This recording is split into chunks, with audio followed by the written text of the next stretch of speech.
Start. Wow. Let's hear this. Start the stream. Let's go. It's the Sunset Flip Wrestling Podcast coming to you live on Double C TV, featuring Darren. Oh God, we're doomed. And Double C. Wrestling gets you laid. Gotcha. As they take on 5 hours of WWE programming. I'm pretty sure he fudged it just while he was doing the Hurricane Run. Like, oh God, I don't know how to do this correctly. Alright. Finally. Back again. No more Extreme Rules. Oh, thank God. Oh. But are we still focused on Triple H? Yes. We are still focused on Triple H. My God, I think this is the biggest midlife crisis I've seen in a while. However, this is probably going to be the last storyline Triple H will be in, wrestling-wise. Hooray. So, okay, Extreme Rules, Extreme Rules, Extreme Rules. A lot of we have SmackDown to talk about first, dude. Oh yeah, SmackDown. Okay, let's go with SmackDown first. Let's see. The show starts off with Miz TV, with Randy Orton and The Big Show, and they are going to discuss about their match at Extreme Rules, which is an Extreme Rules match. Why? Because apparently you're supposed to have Extreme Rules and Extreme Rules matches. I suppose. But, yeah. So, they start talking, and the Big Show says he wants to knock out Orton, and Orton says, well, I'm going to RKO you, ha ha ha. And then Jack Swagger enters the fray, and Zeb Coulter says something stupid and racist. Then Alberto Del Rio interrupts. Why? I don't know. Well, because Swagger's there. So, hey, Yes. we know where this is going to go. But wait, there's more! There's more? Yeah, Mark Henry shows up, and then he says something about pulling trucks. Sheamus then interrupts, says fella a lot, and then everyone fights. After the commercial break, Teddy Long comes out and he goes, hold on there, player, we're going to have ourselves a 6-man tag team match. Oh wait, everyone's gone. Oh, we're going to have that match anyway. Why? Because, screw you, we have nothing better to do. Yeah. So, after that, we have our first match of the night. It's the Shield versus the Usos. The two members not named Ambrose. And this is when I turned off the TV. And then, hours later, I turned it back on, and I fast forward through half of the show. I stopped at the Antonio Cesaro match with Chris Jericho, and that was a fairly good match. Once again, Antonio Cesaro is having solid matches with all of his opponents. That's because he's Antonio Cesaro. I know. And he had Chris Jericho there. Yeah. Right there, that's just a win-win situation. Yeah. So, that was all of SmackDown. That's all I got. You know a show's bad when even the guy who's supposed to watch through this schlup just can't. Yeah, I have my limits. I have to admit that. Let's go with an indie spot really quick. Another dumb storyline invasion angle with the jobbers and good guys beat the bad guys. Moving on. Extreme Rules. Wow. This is a fast show. Keep this up, we might actually get done in about 30 minutes.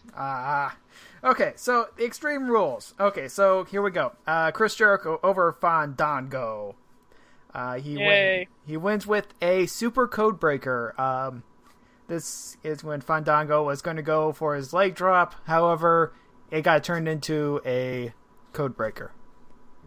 Oh, that's what we call the mid-air code breaker interrupt. Yeah, I used the word super here a couple times.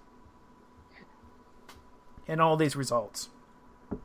Why? Because, if you used extreme, I would have to hurt you. Right.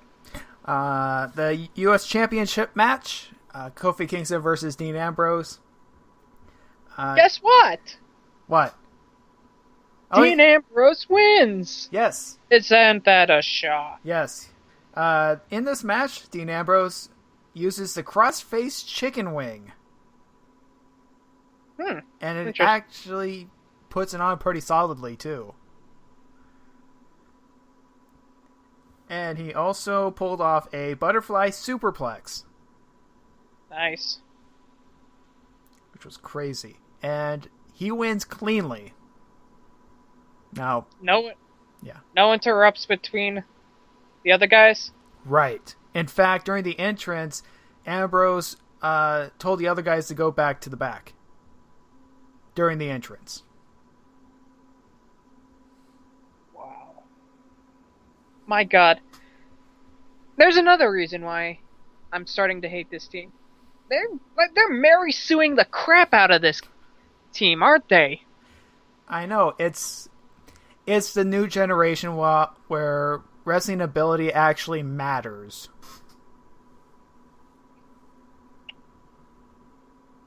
I know. I'm being a curmudgeon.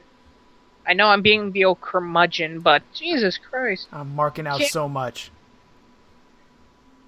Jesus Christ, you can't have them look this good.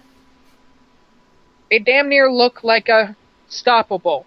You know, people complain about Cena being unstoppable. But then again, everybody has to complain that Cena can't wrestle. Fine, that's another thing. But even so, just having people who wrestle, that's good. But making them look unstoppable and look clean? Where's the tension? Where's the drama? How am I supposed to enjoy a fight that is so one-sided? Yeah. That's my problem with the Shield. Besides my other problems, and I've gone on a long rant about those before.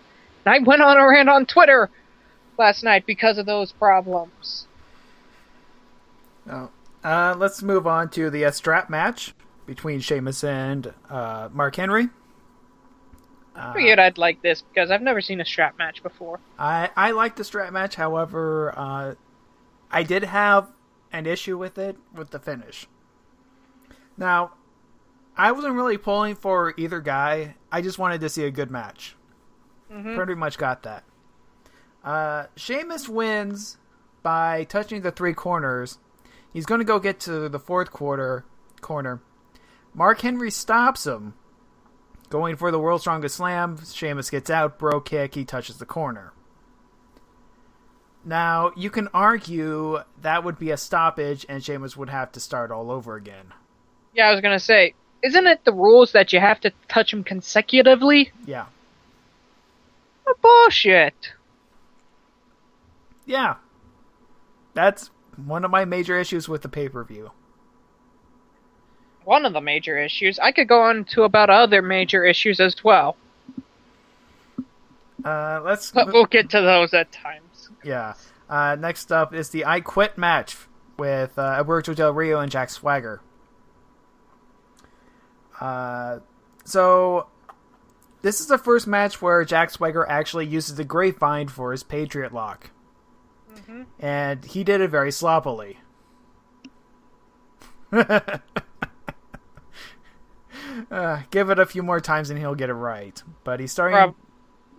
Give him a few more. Yeah, he's starting to get that vice grip stuff going on, where he just hangs on to the leg. Mm-hmm. So there's a promise. This is the instant replay angle that they're doing, where Zeb Coulter throws in the towel behind Rodriguez because Alberto Del Rio was in the lock. And the ref's back was turned. So ref goes, "Oh, he quit! Rings the bells, and Swagger was the winner. However, now the ref comes down and says, "No, I saw it in the back. It was the other guy. He didn't do it. He didn't say I quit." So then they go, "Okay, well then let's go to the tape." So they bring out a monitor at the ringside. And then they watch the tape. It says, "Well, restart the match." A few minutes later, Alberto Del Rio gets his cross-arm breaker and wins. So, instant replay. I'm joking about how they've always needed instant replay, because, if you look at most of the matches of Raw, they never win. Most of the time, they're never won cleanly, or some sort of shenanigans happens, and the ref is an idiot. But the first time they actually do it, it's under questionable terms. Yeah. I mean, you could argue throwing in the towel means I give up. That's what the phrase means. Yeah, there is precedence for that, by the way. In the Ric Flair Mick Foley I Quit match, it was Melina who threw in the towel for Mick Foley. Because those bastards will not give up. Yeah, Ric Flair will die in the ring before anything else. That's my feeling. Yeah, he will. But that's beside the point. Well, that's actually aside of the point. Not beside it. It's aside the fact that, yeah, throwing in the towel means you quit. Mm-hmm. Jack Swagger should have won. Right. However, I mean, you could have done this another way, that Jack Swagger won, like he was able to force himself out of the submission hold and then get into his. I mean, that would have worked. Yeah. And you wouldn't look like hypocritical idiots. Yeah, I know. But at least this instant replay thing is They're not going to use it anymore, dude. You realize that, right? I think it may be the start of something. However, I doubt it. I doubt it fully, dude. But they literally are just pulling it out of their ass just for no reason whatsoever. But it's better than Teddy Long coming down to the ramp and saying, "Hold on there, playa, I'm restarting this match." Ugh. Because he's done that at a pay-per-view. I think on 2 separate occasions. Sometimes I wish that alcohol could get rid of some memories for you. But it doesn't. It just puts them aside, and then somebody reminds you about them a little bit later, and you think, why did you have to remind me? Mm-hmm. Next up is the Tag Team Tornado match with the Shield and Team Hell No. This finish was the Shield using a knee-like Doomsday Device maneuver. Knee-like Doomsday Device? Yes. Where, the torture rack, Yeah. And then Seth Rollins hits his flying knee, and then Roman Reigns flips him over.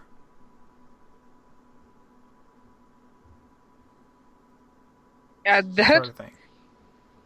I'm gonna have to see that to probably get it, because that looks really weird in my mind. I'm seeing. Yeah. Yeah.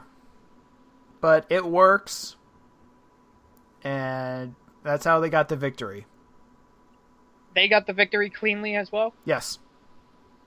Because it was a tornado match. Both members in at the same time. Well, you could argue that both members of Hell No were in at the same time, and shit, Daniel Bryan. If you saw any bit of Daniel Bryan last night, he was just pulling off. I know. Unbelievable. It's crazy. That's why I like Daniel Bryan more than the Shield. Because he can do the same shit that everybody else says that the Shield can do. But he doesn't make... They don't make a big deal about the fact of the justice part. Right. He doesn't have a stupid gimmick. He just says yes or no a lot, which is fine by me. Next is the last man standing match. And here's where we get our second problem of the night. Yeah, the Ryback versus Super John Cena. Super Cena? Yeah. So, this was a, your average match until the very end, where Ryback slammed Cena through the curtain of lights. I call it curtain of lights because that's really what it is. And it ends in a no contest because the ref who defended his actions on Twitter saying that he was concerned about John Cena's safety and that's why he didn't count. Now, the problem I have with this is I would have taken a double countout finish. Yeah, I was going to say, double countout would have worked 10 times better. I mean, it literally looks like we're cradling Cena. Yeah. Cena and his crafty maneuvers, pulling, whatever shenanigans he needs to pull off with the people in the back. It's like he's using backstage powers. You could have worked on something so much cooler, so much easier. Double knockout. It's stupid, but fine, I'll take it. Yeah, exactly. It works. Not the, what I wanted to see, contest. But it's better than no contest. And really? Do we really have to stretch this out? It seemed like a very easy issue that you kept in a single wrapped package, and then it could move on from there. Yeah, You could easily had either Cena or Ryback win, and then they have their rematch at Payback. Right. Oh, it gets worse because during the post-show, when John Cena was about to be put into the ambulance, he gets up. He doesn't want to be put in the ambulance. He doesn't want to go see the doctor. Because what can possibly go wrong? Well, first off, that makes him an idiot. Yes. Second off, he should have lost then. Yeah. And third off, and I want to stress this, he could be injured more so. I mean, yes, it's kayfabe injury, but is Cena that stupid to not know, go in to see a doctor and worry about your injuries? Or, what we learned from Raw, he threatened to fire him like Triple H does. Yeah. But, speaking of Triple H, here comes the steel cage match. Which I have problems with this being our main event. Yeah, that should have been second, but... That should have been second to last. Yeah. The main event should have been the last man standing. Hey, just like the last Extreme Rules, huh? Oh, God. Thanks for reminding me. Oh. You know what? I completely glossed over the Randy Orton Big Show match. I think nobody cares about that. There was a punt. Big Show got punted. Whoop-de-doo. Yeah, that's it. Okay, so I wrote down the camo sledgehammer.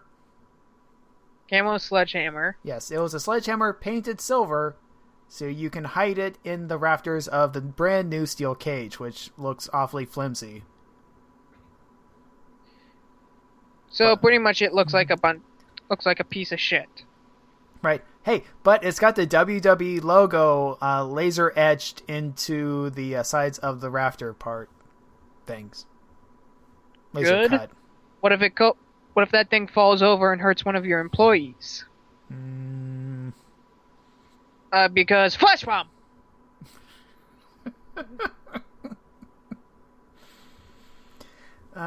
So let's see. Triple H did pull off a sharpshooter, sort of. Because he was working the knee of Brock Lesnar, who banged his knee really, really hard and started bitching about it so loudly that you could hear it on the TV, because he's loud. Yeah. Yes, because he's a beast. Yes. And beasts whine and whimper. Yes. So, and then Triple H got knocked out with a sledgehammer in the jaw, and Brock Lesnar hits the F5 on one leg to get the 1, 2, 3. So, That was Extreme Rules. Overall appearance, it sucked. Yeah.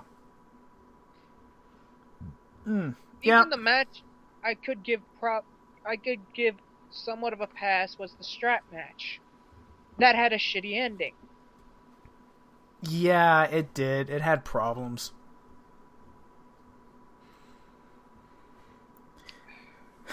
So, you want to do Raw? Do I have to? So, Raw opens up with an ambulance. Ambulance shows up. I immediately start saying, "Holla if you hear me," a la Scott Steiner. I wish it would have been Scott Steiner. At least then we would have a crazy promo where he does math. So, Ryback is in the ambulance. He comes out.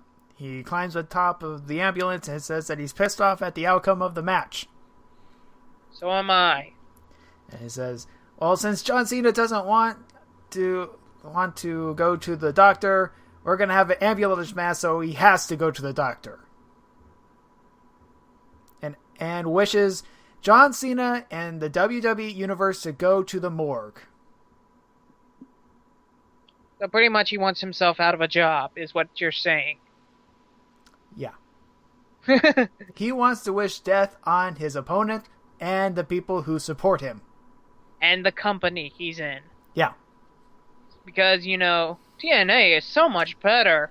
Yeah. It's not like they put their corporation above their people. But I have to say that was probably the best promo Ryback has ever done. Probably, but I still had problems with it. Yeah. My major problem was all the cheap hate. Like, insulting the crowd. I know that's my big gripe, and I'm nitpicking like a bastard over that. I hear you guys like local sports team. I think local sports team sucks. Yeah. Yeah, that's it. It's really, really cheap. In fact, the only one who can actually pull that off is Kurt Angle. Which doesn't make any sense, but... Kurt Angle, in his first start in WWF at the time, was that your team sucks so much, but now you got someone to look up to, me. Olympic gold medalist. Oh, it's true. I find actually Chris Jericho's one when he was in WCW funnier, where it actually was where he was listing off like arm bars, listing off his list of submissions, and 50% of the list was armbar. Oh yeah. And then they went to commercial, and then Chris Jericho looks at the crowd and says, what's the sports team here? Oh, the Cincinnati Bengals. They suck.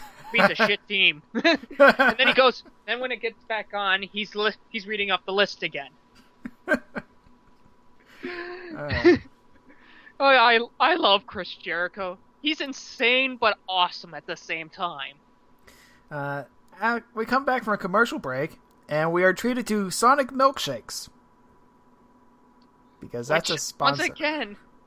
Once again, I gotta point out, why is Jerry the King Lawler drinking a milkshake? He likes the caramel ones. He likes the caramel ones, but why are you drinking that, dude? You just recovered from a heart attack. Lay off the sweets. We'll have more of that later. So, first match of the night, Fandango and Wade Barrett in a snazzy new theme that sucks so much. Yeah, I wasn't feeling that new theme. To be fair, his old theme wasn't great to begin with, but... It was better than the one he had before. Yeah, we need to work on that. Yeah, he's had like 6 different themes now.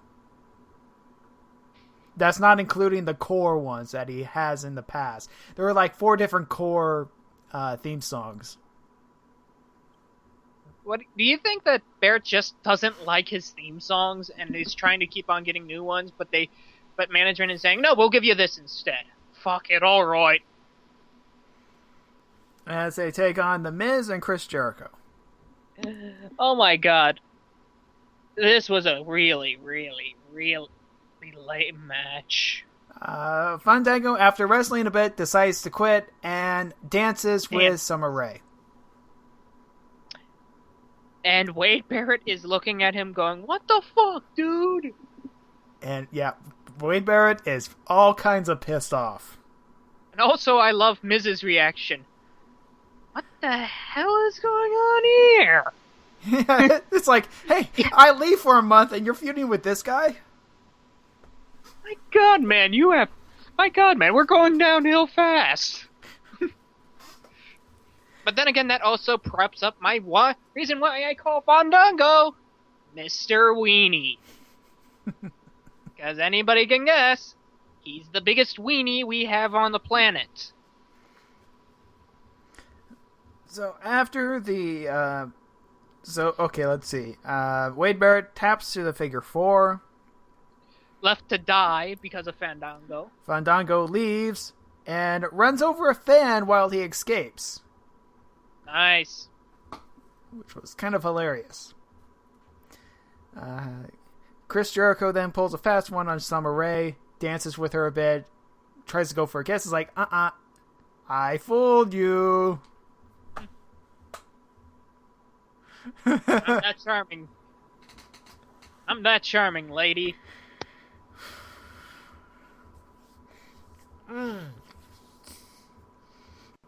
So, next up, Vicky Guerrero comes out. And she goes... Hooray, I didn't have a headache already. And says Jack Swagger is going to have a Raw active match versus these 3 guys. A giant who can't wrestle, a guy who... nobody cares about. And then Randy Orton. I wonder who people are gonna pick. Randy O. Which Michael Cole botches a few matches later. Randy Orton. No, he just says Randy O. Or maybe he was trying to be cool and coming up with a new name. Which, if that is the case, you suck at your job. I'm gonna be saying that a lot tonight. Yeah. Especially to the writers. Team Hell No are backstage, and they're arguing like always. Daniel Bryan says that he's not the weak link. Kane says, I'm not saying that. And then Daniel Bryan says, yeah, you are. And then... make rinse and repeat. And Kofi Kingston says, hold on, stop fighting, you guys. I'm the Wildcat Rawr. Stop fighting, guys. We gotta work together. Together we can be justice.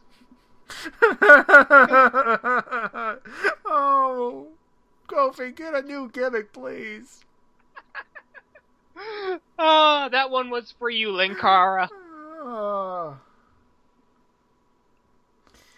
Okay. So, second match of the night, Sheamus versus Titus O'Neil. Which, this was actually probably the best match of the night. Yeah. Because it was an actual match. Mm-hmm. Titus pulling off some amazing stuff in it. Sheamus pulling off some good stuff as well. It went back and forth. As much as we, rag on Sheamus, he does pull off decent matches on a, regular basis. Yeah, he is a good wrestler. But good lord, do they give him bad stuff to work with. So... that's with most of the people in there. They're good wrestlers, but good lord, do they work with some of the stupidest things in the world. I know. It's kind of the generational thing, where you can argue new school versus old school, and... New school is winning, no hands down. Because they look back at the old school and realize all the stupid mistakes they're making. In a perfect world, yeah, but it's one of those, hey, we're on TV, we made it sort of things. Mm-hmm. Like, I don't know, Kofi Kingston. Hey, at least if you can pull off some good matches and actually be entertaining, I don't care what you do. You could fart on camera for all I care. Anyways, enough bashing Kofi. Bro kick. Sheamus pulls off the victory. We were treated to social media ambassador, one of the idiot Jonas Brothers that nobody cares about and hasn't been relevant in 5 years. Nor do I think most wrestling enthusiasts actually listen to his music. Or if they do, I am way out the loop. I am way out the loop, and I thank God for that. Yeah, that's like what was it? 2 demographics toward the younger side.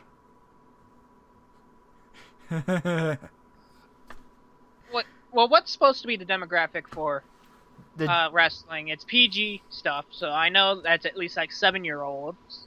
Yeah, it's supposed to be. What was it? 13 to 18. 13 and up? Yeah. Supposedly. Supposedly, but if that's the case, then everybody here is acting like an idiot. Well, they are. Mm-hmm. But that's beside the point. But that's beside the point, naturally. Okay, so here we go. The big announcement that the wrestling world was buzzed all of yesterday afternoon. All the wrestling world was buzzed? Yes. Huh, and here I was just sitting out on the evening, actually enjoying a good day. It is. So I guess I'm a bit out of the loop. It is Paul Heyman's third client. So Paul Heyman's new client, who's going to be the chosen one, essentially. Because come on, don't phrase it like that. That will make most people think it was Drew McIntyre. It's not. No, it isn't, but it is a unique choice. I will give it that. I was hoping for Antonio Cesaro, personally. That would have been amazing. That would be awesome and make sense. Amazing. But no. We get Michael McGillicuddy. Yes. People who don't know that is actually... His real name is Joe Henning. He's the son of Mr. Perfect and the Axe Henning. He's a third-generation guy. Goes by the name Michael McGillicuddy. He was in the Nexus. And pretty much has been on Superstars for the most part of the week. Mm-hmm. Most part of his run. Yeah. But now he has been repackaged as Curtis Axel.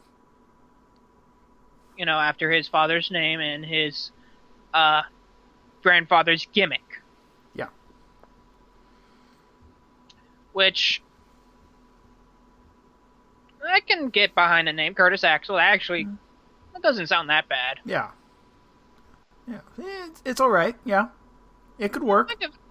I could give it a work. But now I'm going to be doing I heard that, Curtis, every time he comes on. His music is a new remix of the Mr. Perfect theme, which is actually fairly good too. I wish he could do more on the ramp when he comes out. He just stares at the crowd and then walks on. Well, to be fair, he's only had, 2 entrance walks for his name. True. True. We need to get the guy to do some more stuff before the match. Mm-hmm. So Paul Heyman's raving about this guy. Yeah, he's saying like he's the greatest thing ever. He's the bee's knees. Right. And I'm sorry, it's Michael McGillicuddy, and he's not that good. Right. He's all right, but he's nothing stand out. I don't know. I think if he can grow as a competitor, he could make it. Anyone could make it. Anybody can make it, sure. Just if they're good enough to do it. Yeah. But that's still to be seen. So, after saying that Mr. McGillicuddy Axel is the bee's knees, as you put it, Triple H comes out. As the cool kids would say if you were. Right. So, he goes, I'm going to beat up you, Paul Heyman. And then Axel comes up. It's like, you know what? No, you're not going to beat him up. I'm going to beat you up. Stop trying to beat up people who can't fight back. I mean, seriously, you're supposed to be the good guy. And then Triple H goes, "All right,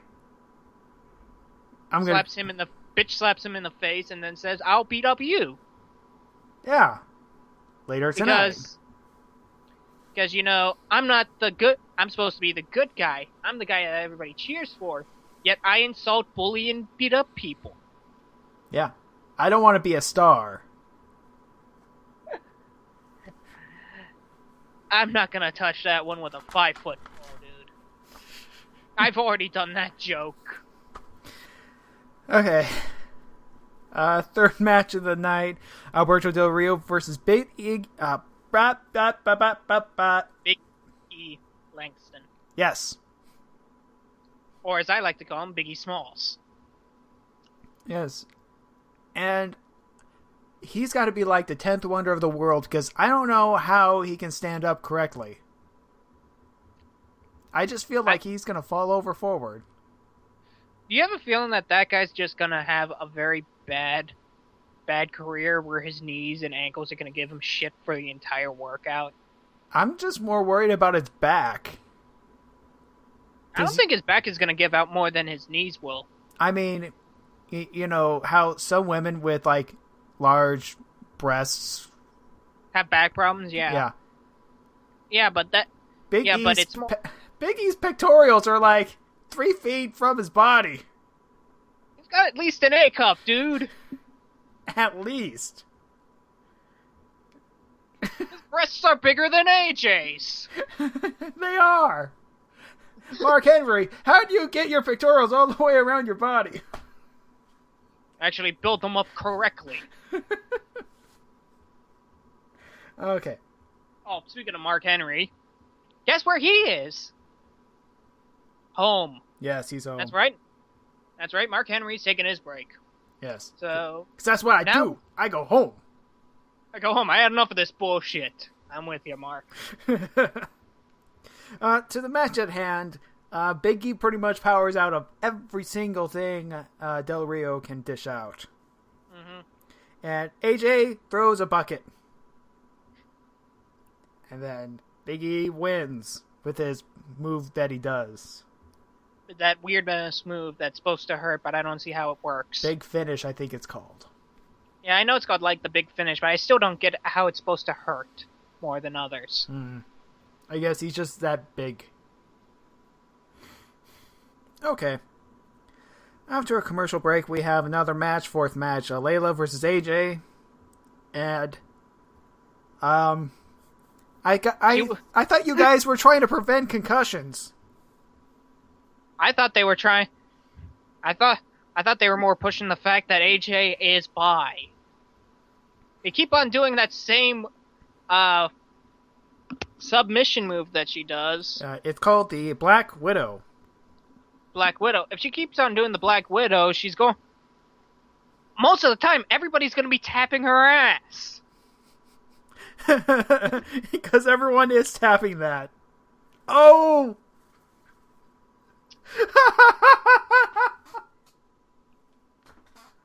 I'm pretty sure we're going with like AJ being the crazy bitch that it has that you have awesome sex with, which I don't mind.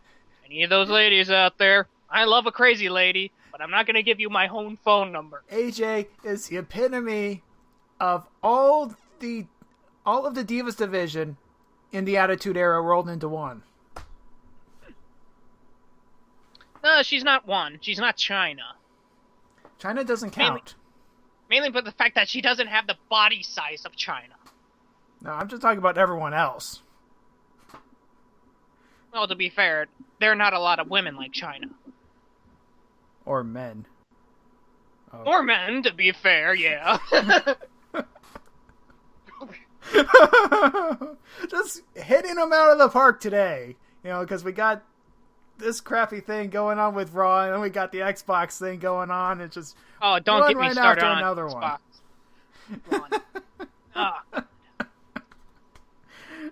Okay. Anybody who doesn't know, I'm just gonna say this right now. I'm gonna be sticking with my Nintendo. Thank you very much. Yes, it may not have as many third-party games, but at least I can enjoy Super Smash Brothers. Next up, we have Cody Rhodes versus Zack Ryder, already in progress. And me not caring. No. Apparently Zack Ryder doesn't care, even though he gets some offense in. Cody Rhodes wins. Ryback comes out right afterwards and attacks Zack Ryder and puts Ryder in the ambulance. Pretty much sealing his career. Yeah. Bye, Ryder. It's been nice knowing you, dude. So, sixth match. The big six-man tag. The Shield versus Team Hell No and Kofi Kingston. In a match where Daniel Bryan goes ballistic. Goes ballistic and is awesome. The dude pulls out shit like nobody's business. It's amazing what this little vegan can do. This guy is awesome. My God, he should be the heavyweight champion more often. Yes, he should. In fact, he should go after the title right now. Somehow. Yeah, but they're pretty much gonna do a Kane and Daniel Bryan angle. Yeah, okay, afterwards. By then, the Alberto Del Rio thing will be over with, and pretty much we'll be done with the Shield by that point, hopefully. So then Daniel Bryan can, face Dolph Ziggler and have epic matches all the time. And I don't use the word epic that often. Oh, you mean with Dolph Ziggler? Yes. Oh, yeah, that was an amazing match. I want to see that again. I want to see that for the title. A pay-per-view version of that match. Think of it, dude. We got to see the Raw version. Think what they'll do with the pay-per-view. Yeah. I mean, it's like the Daniel Bryan versus CM Punk thing. Which was awesome. And we got to see that several times in a row. And every single one of them was awesome. Actually, I wouldn't mind actually seeing Dean Ambrose end against Daniel Bryan. Ooh. Because, as much as I bullshit the Shield, they are decent wrestlers, and you need somebody, it would make sense for him to go after the title like that. It's just if they would stop doing that stupid Justice gimmick. Oh. That drives me up the fucking walls. And I'm marking out right now just at thought of it. That's because you had a character in my campaign that was just basically yelling that all the time. I'm not saying just because I had a Justice character, but the matches. To the matches. I thought you were marking out to the Justice promos. No, those are stupid. No,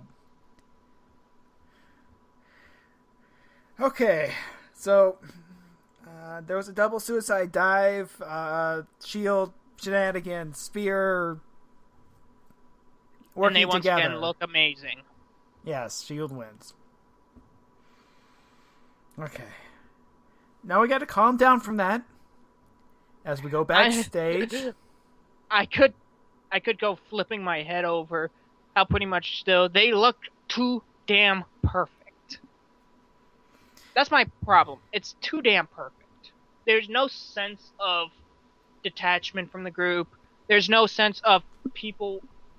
There's no sense of individuality. It's just a group, and they work great together, and they're awesome. And then even if they're separate, they're awesome. Yeah. It's I'm sorry, that's just Mary Sue for me.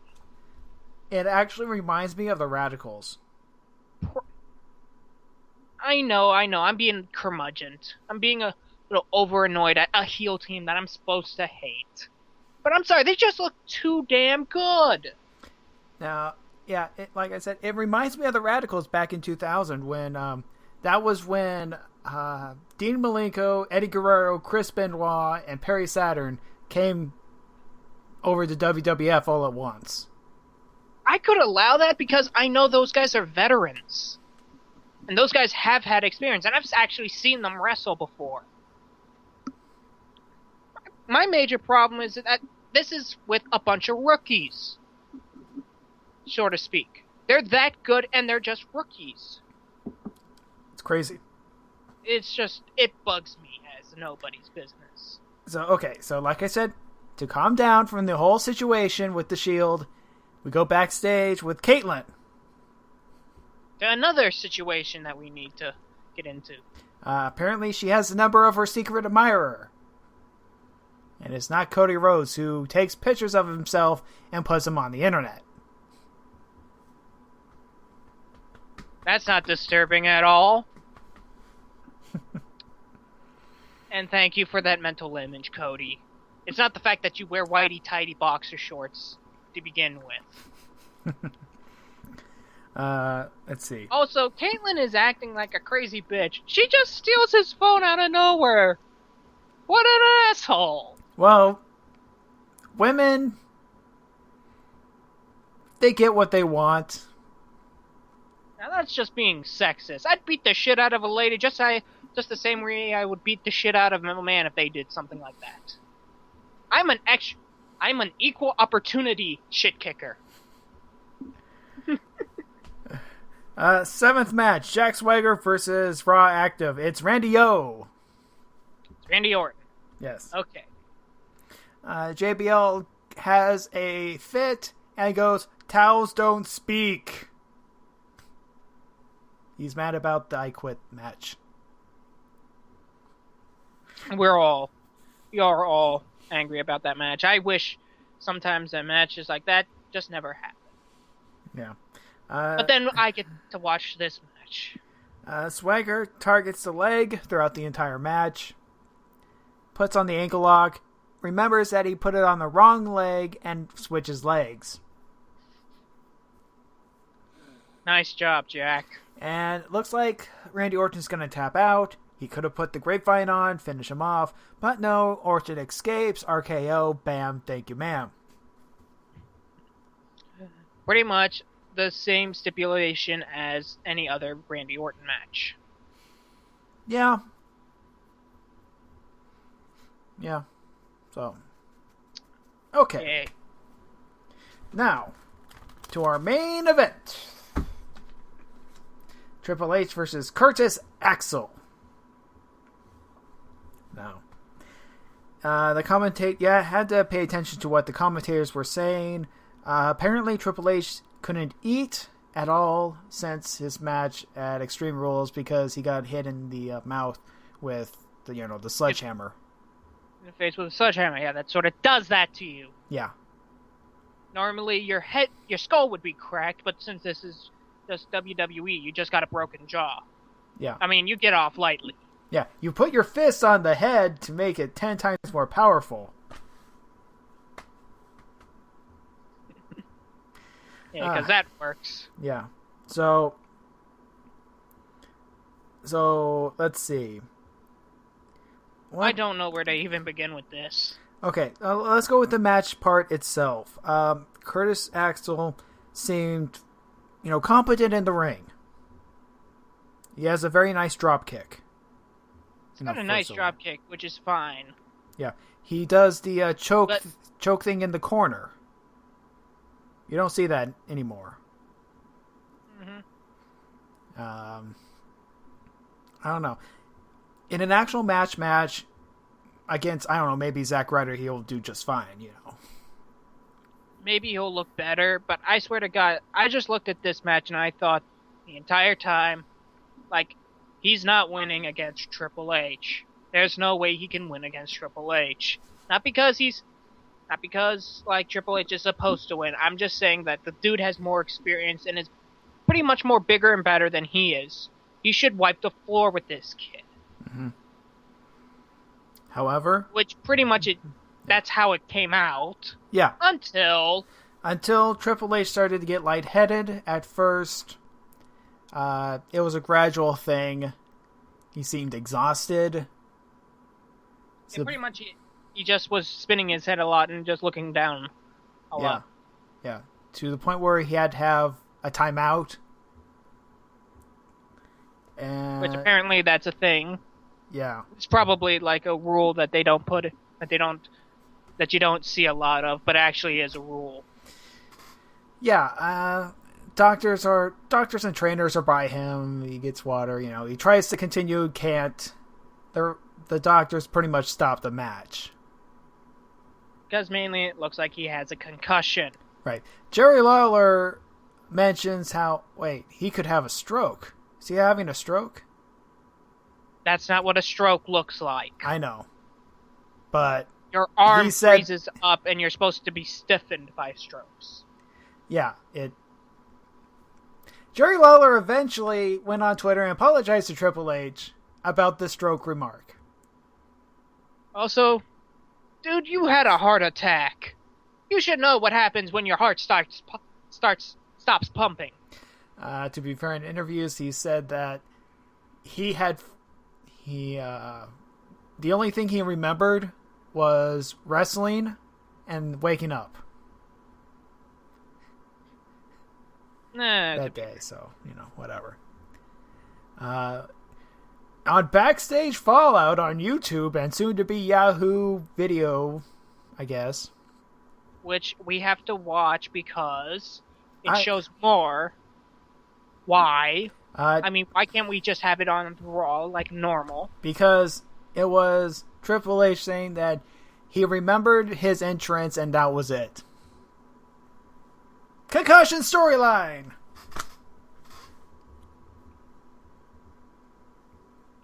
While we have possibly another concussion with that stupid neck breaker in that Divas match. Who pulled off the neck breaker? AJ was doing it, however, Layla fell too soon. Good job, Layla. You almost killed yourself. Dolph Ziggler has a concussion. Hell, even on my local Fed, the heavyweight champion is out with a concussion. What is with you guys and your concussions? You should be more careful about this. We went on a long tangent about how bad concussions are. Concussion. This is kayfabe concussion, and rumor has it, if you want to believe the dirt sheets, which take it with a grain of salt, is that this is supposed to be Triple H's last storyline, and the McMahon family will want him to retire because it's too dangerous. He's getting old. It makes sense to me, because he does look a little bit bigger than he did before. Yeah. Yeah, he looks like he's gaining on a little weight. Yeah, so. Nothing against Triple H. The man's carved out like a beast, but, dude, you're getting older. It looks like you're getting older, dude. It's time to put it down. Let the younger kids wrestle. Yeah, so, anyways. That was a cluster and a half of wrestling stuff. Ugh. So much stuff. It was a cluster something. That was something. I think that's the best word. Yeah.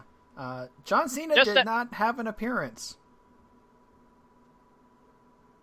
So this is telling me that that this show can suck even without Cena. So this tells me that you guys are fully set on sucking.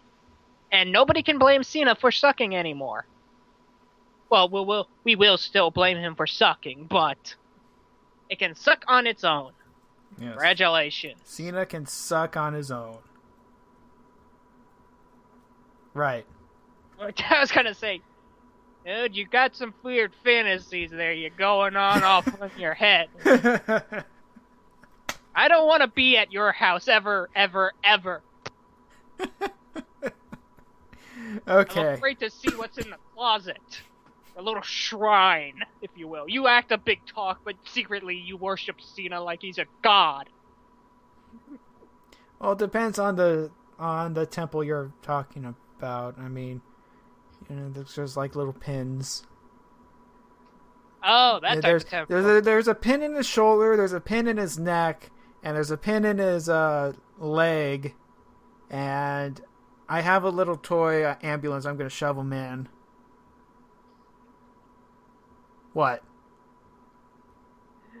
Right. Somehow I'm believing that this really doesn't happen. Or is it? Who knows? I don't know. But he doesn't. We are off the road of Extreme Rules and we're heading to Payback the next pay-per-view. I'm actually glad that the pay-per-views are waning from the gimmicks. I know that's sort of like the big deal, but there's only like a few gimmicky ones that you should have. Extreme Rules, tables, ladders, and chairs, and then Royal Rumble. Those are the major 3 that you should have. Right. The Hell in the Cell one can go away. And nobody uses Hell in the Cell nobody does a good Hell in the Cell match anymore.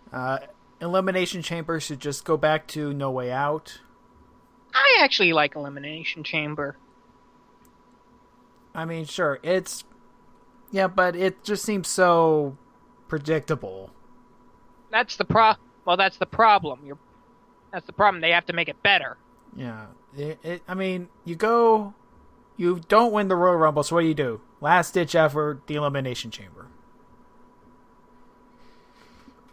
Ugh. So, anyways, enough about that.